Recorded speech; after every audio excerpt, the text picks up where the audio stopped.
새날을 주시고 이 새를 하나님 말씀 주셨습니다. 예정하신 말씀 은혜 받겠습니다. 이사야 16장 1절 말씀입니다.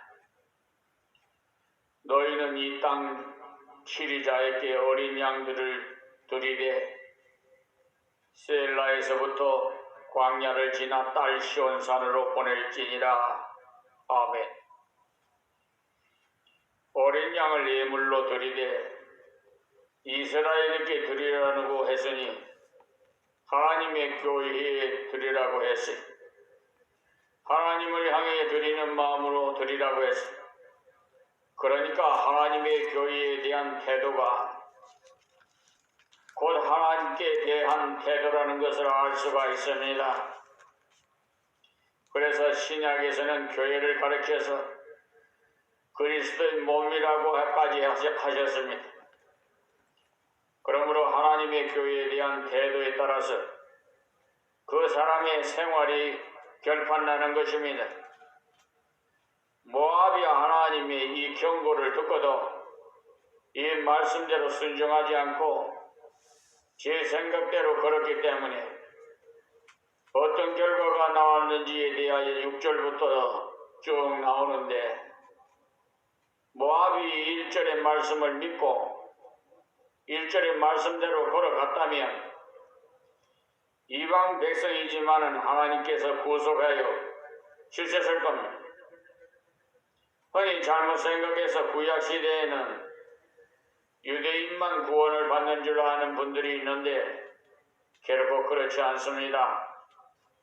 여러분이 잘 아는 보아스의 아내 롯은 바로 이 모압 여인으로서 예수님의 족보에 올랐고 다윗 왕의 증조모가 되었어요. 그러므로 구약이라고 해서 구원의 원리가 다른 것은 아닙니다. 구약에서도 인종이나 혈통을 보고 구원하지 않고 하나님께 대한 자세에 따라서 구원을 주시기도 하고 심판에 처하기도 했어요. 그러니 믿음을 따라서 구원해 주신 것이 틀림없어요. 그러니까 1절은 하나님의 교회에 대한 올바른 자세를 가지면 만족한 역사가 일어난다는 것. 그러나 그와는 반대로 모압은 하나님의 백성에 대한 잘못된 태도를 가졌기 때문에 나쁜 결과가 온 것입니다. 지금도 우리는 하나님과 하나님의 교회에 대한 올바른 태도를 가지고 살아가면 모압이 당한 어려움을 당하지 아니하고 오히려 은혜를 주시겠다는 약속의 말씀인 것입니다. 그래서 너희는 이 땅 치리자에게 어린 양들을 드리리라고 했어요. 보이는 치리자는 이스라엘의 왕이고 보이지 않는 치리자는 만왕의 왕이신 하나님이신 것입니다. 그분께 드리되 어린 양을 드리라고 했는데 어린 양은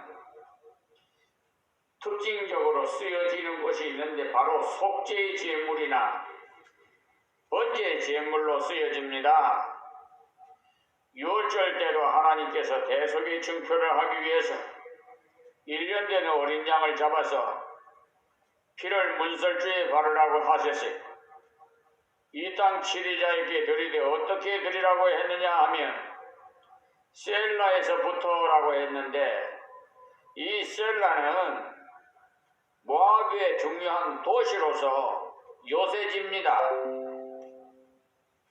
이 도시에서 출발해서 광야를 지나 시온에 와서 드리라고 했어요. 그러니까 성의를 다해서 마음을 다해서 드리라는 거예요. 지금도 헌금을 드릴 때 분량이 중요한 것이 아니에요. 분량도 최선을 다해서 드려야겠지만은 드리는 마음 자세가 매우 중요한 것입니다. 그리고 시온산으로 보낼지니라 하는 이 말씀, 지금 우리도 하나님께 드린다고 할 때 교회에다가 바칩니다. 그렇게 바치면 하나님께서 은혜를 주시겠다고 하셨어요. 다음 2절 말씀이에요. 모압의 여자들은 아르논 나루에서 떠다니는 새 같고 보금자리에서 흩어진 새 새끼 같을 것이라. 아멘. 이게 무슨 말씀이냐면 1절의 말씀처럼 하면 은총을 주시겠다고 하셨는데도 불구하고 모압 사람들이 견고한 말씀을 믿지 않았어요. 그 결과로 온전히 떠다니는 새처럼 보금자리를 잃는 도망가는 새처럼 되겠다는 거예요. 한마디로 불안해서 평강이 없겠다는 거예요. 하나님께서는 그들에게 좋은 옥토를 주셨고 물질을 주셨고 목축을 잘할 수 있는 터를 주셨어요. 그러나 하나님 앞에서 바로 쓰기를 싫어했더니 먼저 심령의 손해가 와요. 보금자리를 잃은 새처럼 말입니다. 우리의 참 보금자리는 하나님의 품이에요. 우리의 참 안식은 하나님의 품으로 돌아갈 때입니다. 그 속죄의 그리스도를 의지할 때옵니다. 다음 3절 말씀에 너는 모락을 베풀며 공의로 판결하며 오정 때에 밤같이 그늘을 짓고 쫓겨난 자를 숨기며 도망한 자를 발각시키지 말며 했어요. 그러니까 모압에게 모락을 베풀며 공의로 판결하라는 말은 진리를 따라서 지혜롭게 모든 일을 처신하라는 말입니다. 그들이 어떻게 하는 것이 지혜로운가에 대해서 이어서 나오는데 오정 때 밤같이 그늘을 짓고 쫓겨난 자라는 말은 바로 이스라엘을 말하는데 훤한 낮인데도 밤처럼 쫓겨다니는 신세가 되었는데 이런 이스라엘은 하나님의 백성인 고로 이방보다 빨리 채찍을 맞는다고 했어요. 그리고 도망한 자를 발각시키지 말며라고 하는 말씀은 실패한 이스라엘을 숨겨주라는 것. 지금으로 말하면 실패한 그리스도인을 불쌍히 여기는 것이 지혜롭게 행하는 것. 그래야 하는 이유는 나도 그런 실패를 할 수 있기 때문입니다. 그런데 흔히 실패한 자들은 쉽게 비판해요. 교만한 자를 보고는 비판해도 괜찮지만 실패한 자, 실망한 자는 비판하면 낙심해서 크게 넘어져요. 이스라엘이 오정 때인데도 하나님 말씀을 받지 않다가 밤처럼 깜깜해졌다는 것.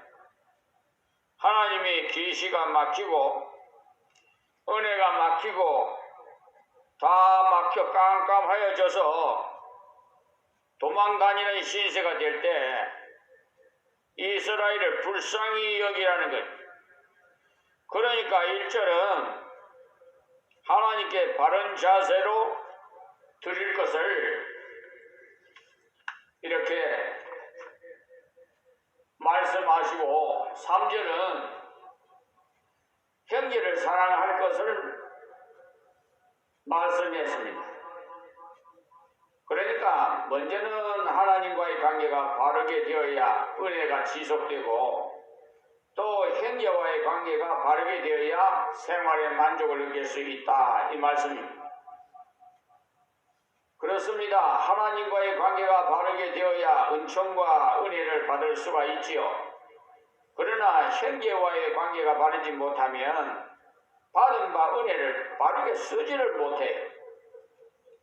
많은 것을 가졌다 할지라도 바르게 쓰지 못하면 생활에 만족이 없지요. 기도는 많이 하는데 남을 돌보고자 하는 마음이 없다면 바르게 쓰지 못하기 때문에 만족이 없어요. 특히 실패한 자를 잘 돌봐야 돼요. 그런데 흔히 성공한 사람들에게 축하의 선물은 잘 줍니다. 그러나 사실 받아야 할 사람은 실패한 사람이에요. 지금 도시는 모든 문명의 혜택이 집중이 되어 있죠. 그러나 시골은 낙후돼서 심히 어려워요. 그런데 도시의 교회까지도 많이 나누려고 하지 않고 있어요. 지금 한국교회 대형 교회들이 도시에 줄을 잡고 있는데요. 그의 뒤의 행위를 보면 하나님께서 진노하고도 남을 정도로 너무너무 심한 것 같습니다. 하나님 꼼짝마 나선에 죽어 하는 자가 있는가 하면 또 하나님의 종이라고 은퇴한 목사가 그 교회의 교인 20대와 호텔방을 들어가지 않나. 또 비사실로 그놈의 물질을 우상화해서 결국은 서로 다투고 서로 의심하고 교회가 올바르게 예배를 드리지도 못하고 서로 세상 법에다가 법정에다가 의뢰한 그런 것도 있고 아주 자기가 신격화해가지고 하나님이 있냐 하는 자가 있는가 하면 참으로 너무나 그 사실이 MBC, PD수첩에 TV로 다 나오는 증거 사실입니다. 그러니 이방인들이 뭐라고 하겠습니까? 본을 뭘 받겠습니까? 예수님이 우리에게 제자의 발을 씻겨주고 본을 받으라고 했어요. 섬기란 말이에요. 근데 섬김을 받으려고 하고 굴림하라고 하니 더러운 성추행이나 하고 하나님의 돈을 형령해서 샤츠에 퇴치를 하고 하나님께서 3년 전에 코레나 시고로 3, 4년 전에 벌써 원형이 퍼들어진 것은 다 우리 인생들이 특히 하나님 믿는 백성들이 본이 되지 못하고 하나님의 영광을 가리기 때문에 하나님의 진노가 바람금 그리고 하나님의 백성인 한국교회가 바로 서야 이 세상 한국 정부가 바로 설 거 아닙니까? 모든 나라의 질서와 기강을 바로잡는 사법부가 한국교회의 본을 받아서 바로 서야 되는데 그렇게 잘못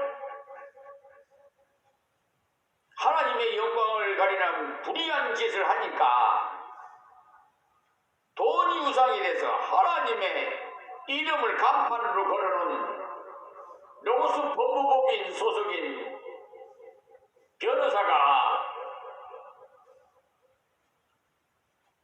법원의 판사하고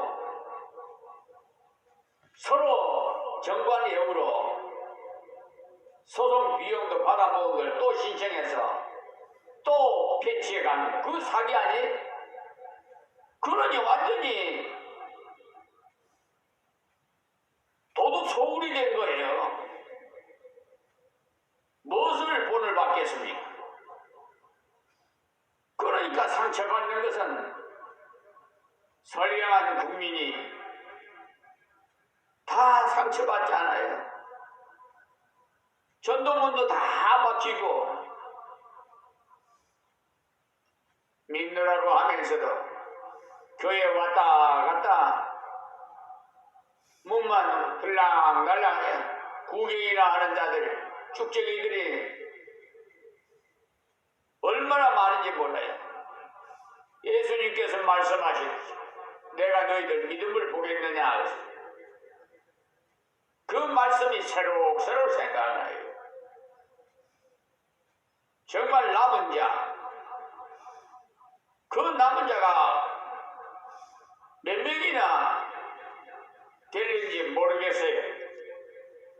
지금 세계 인구가 뭐 8억 5천이 여전히 하는데 그 중에 몇 명이 하나님께서 사랑해 주실지, 구원은 정말 하나님께서 상을 주실지 모르겠어요. 4절 말씀에 나의 쫓겨난 자들은 너와 함께 있게 하되 너 모압은 멸절하는 자 앞에서 피할 곳이 되라. 이스라엘이 피할 장소가 되도록 여러 가지 편의를 제공해서 은혜를 베풀라는 거예요. 그리고 대저 토색하는 자가 망하였고 멸절하는 자가 그쳤고 압제하는 자가 이 땅에서 멸절하였으며 라고 했습니다. 그렇게 숨겨주면 압제하는 자가 이 땅에서 멸절된다는 겁니다. 그러니까 여러분 어려운 형제를 바르게 돌보게 될 때 어려운 조건을 제거해 주심으로 같이 평화와 은총을 누리도록 해 주신다는 거예요. 그런데 이들은 이 말씀을 받고도 믿음으로 순종하나 안 했어요. 그래서 6절부터 나오는 큰 채찍을 맞게 되는데 이 모압이 하나님의 말씀을 듣고도 이스라엘을 도와주지 않았으니 하나님께서 채찍 때린 이스라엘을 새롭게 했어요.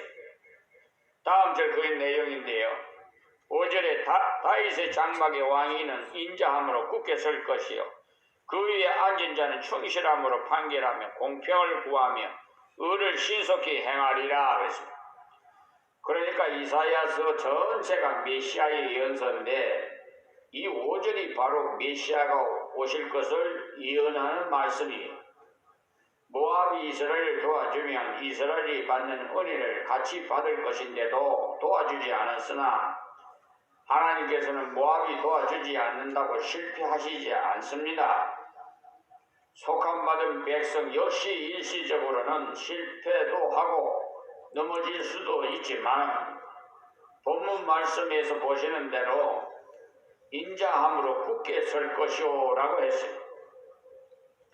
하나님은 자기 백성들이 회개하고 하나님께로 돌아오게 하려고 그의 아들 예수 그리스도를 이 땅에 보내셔서 인자를 베푸심으로 굳게 서게 한다고 했어요.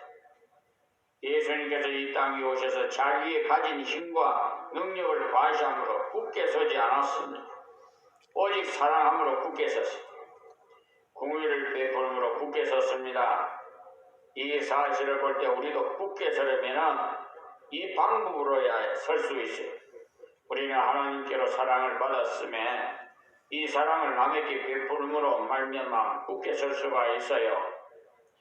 하나님께서 그런 자를 굳게 세워주시기 때문에 또 충실함으로라고 했는데 이 충실이라는 한결같다는 뜻이에요. 주님께서 이 땅 위에 오셔서 사랑으로 굳게 서서 자기 백성을 사랑함으로 인도해 주시는데 변함없이 그 원리를 적용해 가신다는 거예요. 그래서 주님은 회개하고 주께로 나오는 자를 버리는 법이 없습니다. 그리고 공평을 구하며 의를 신속히 행하리라고 하셨는데 하나님의 두 가지 성품인 사랑과 의가 그리스도를 통해서 나타내시겠다는 겁니다. 하나님께서 심판하실 때는 공평과 의로 하셔요. 그러나 구원하실 때는 인자와 사랑으로 하셔요. 회개하는 자에게는 사랑으로 함께 하시고 대적하는 자는 의와 공평으로 심판하십니다. 만약에 대적하는 자도 사랑으로 슬슬 봐주신다면 천국이나 이 땅이나 별다를 바가 없잖아요. 회개치도 않는 자가 천국에 몰려가 봐요. 이 땅과 천국이 구별이 안 되겠죠. 천국은 회개한 죄인이 가는 죄인이 가는 곳입니까? 그렇죠. 회개하는 자가 천국에 가지요. 그래야 거기에 모두가 용납함으로써 평화가 있기 때문에 주님께서는 이 땅 위에 오셔서 인자함으로 굳게 서셨어요.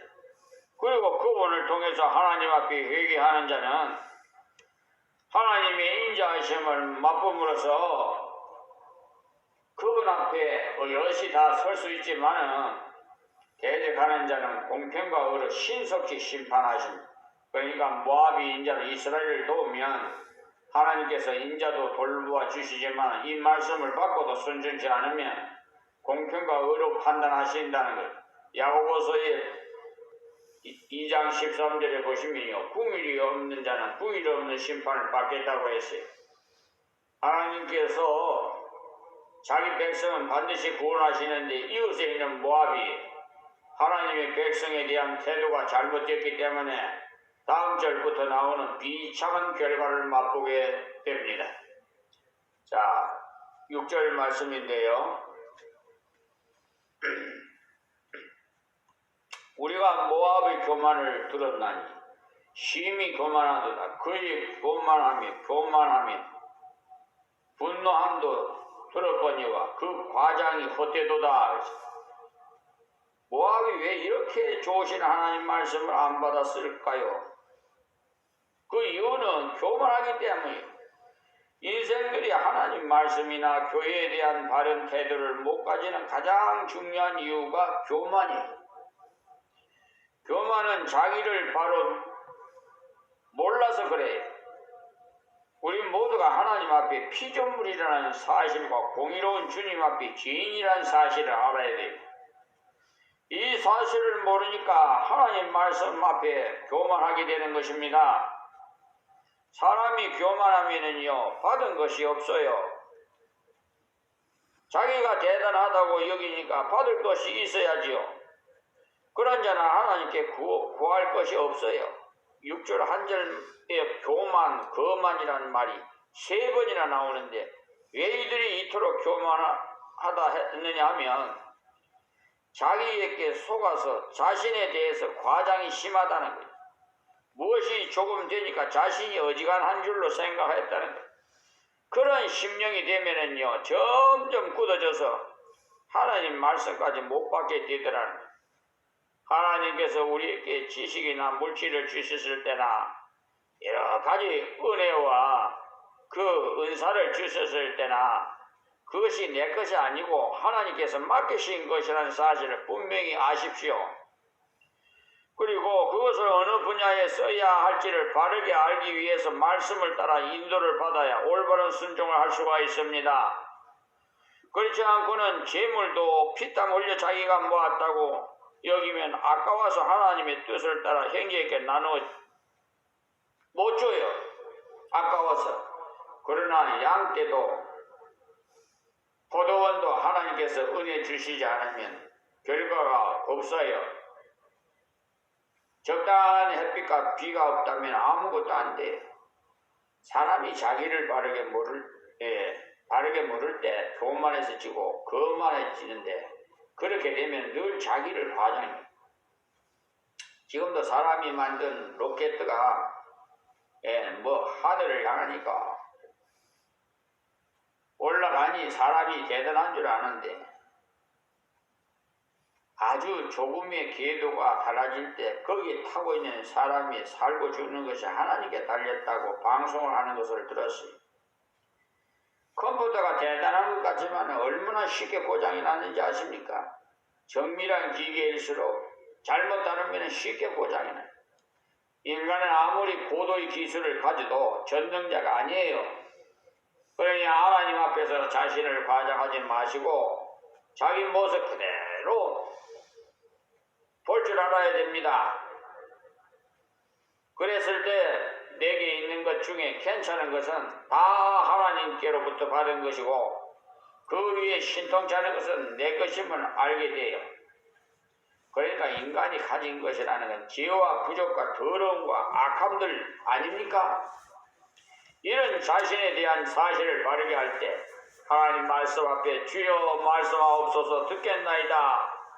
말씀을 의지하고 걸어가겠나이다 라는 겸손한 자세가 되는 것입니다. 다음 7절 말씀이에요. 그러므로 모압이 모압을 위하여 통곡하되 그랬어요. 다 통곡하며 기라데셋 검포도 떡을 위하여 이들이 슬퍼하며 심히 근심하리니라고 했습니다. 하나님께서 주라 할 때는 그들에게 줄 것이 있었기 때문에 그 때문에 없는데도 헌금하라고 하시지 않아요. 하나님은 내게 있는 것으로 드리라고 하시지 없는데도 드리라고 하시지 않습니다. 하나님께서 모압에게 어려움당한 이스라엘을 도와라고 하신 것은 지금 그들이 많은 것을 가지고 있기 때문에 그렇습니다. 그 때문에 여러분들이 마음에 돕고 싶다는 감동이 있을 때는 즉시 실천하기를 힘쓰십시오. 도와줄 것이 있기 때문에 감동을 주신 것이지요. 내게 도울 것이 없다면 도울 마음이 생기지 않습니다.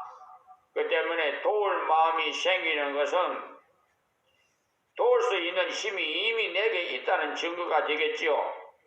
여기 나오는 모압도 도울 힘이 있었건만은 권고의 말씀을 듣고도 돕지 않으니까 7절과 같은 결과가 온 것입니다.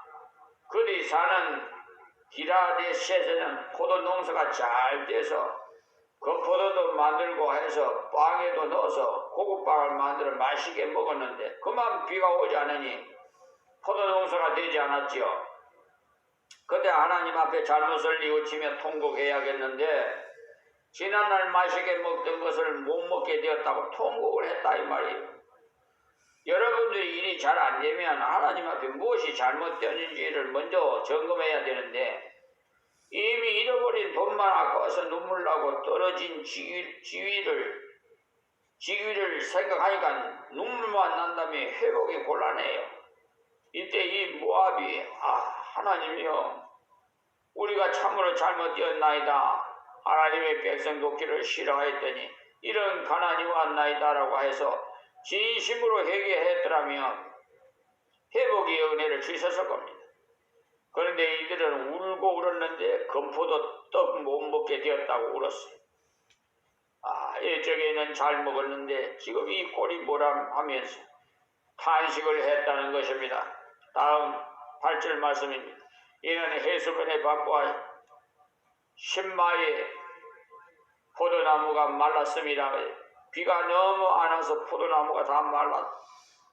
전에는 그 가지가 야선의 밑에 광야에 이르고 그 싹이 자라서 바다를 건넜더니 이제 열국 주권자들이 그 좋은 가지를 꺾었도다 했어.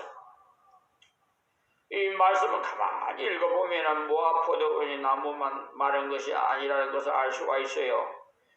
왜냐하면 포도나무 가지가 얼마나 길게 뻗었길래 바다 건너까지 갈 수 있겠습니까?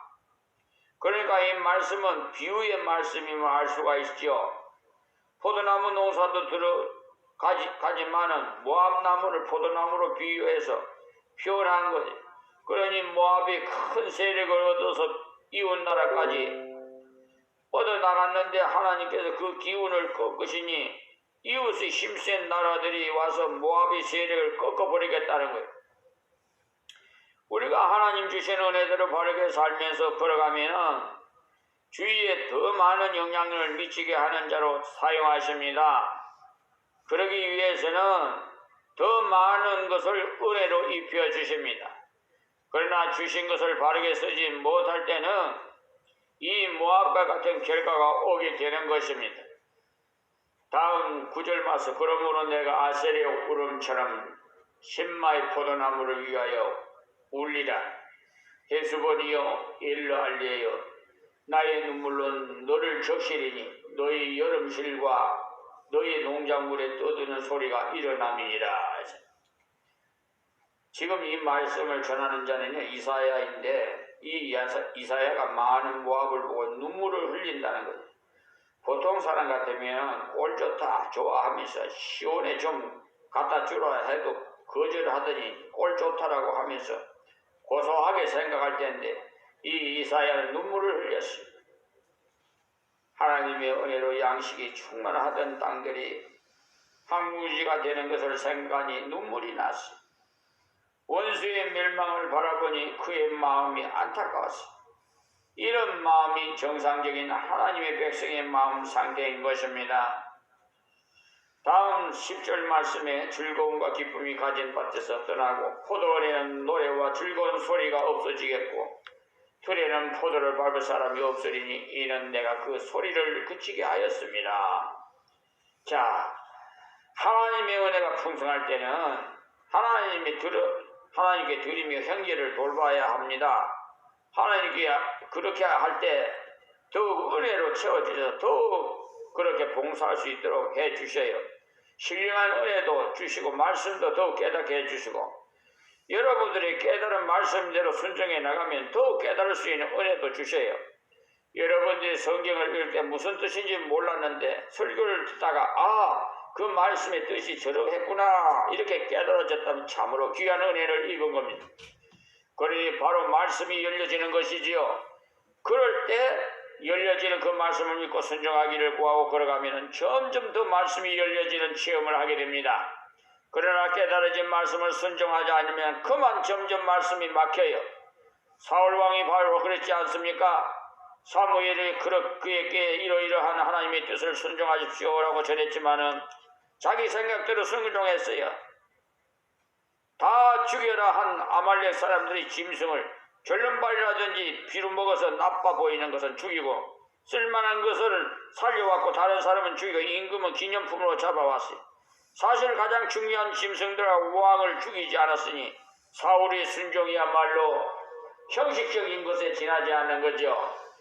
그 때문에 반순종은 순종이 아니에요. 그 결과 점점 사울의 귀와 눈이 막혀져서 심령이 깜깜해져서 점쟁이를 찾아가고 열린 계시의 말씀을 대적하면서 결국 이런 비참한 자리에 빠지는 참성도라면은 계시가 막히는 것이 가장 심령이 괴로운 겁니다. 설교를 들어도 깜깜하고 성경을 읽어도 깜깜하면 정말 견디기 어려워요. 그럴 때는 기도도 되지 않고 그러니 성도가 계시의 말씀에 닫히면 가장 답답한 일입니다. 오늘은 여기서 말씀을 맺겠습니다. 하나님 고맙고 감사합니다. 주신 말씀 만민이 다 듣게 하옵시고 모든 영광 홀로 받으시옵소서. 예수님의 이름으로 기도하옵나이다. 아멘.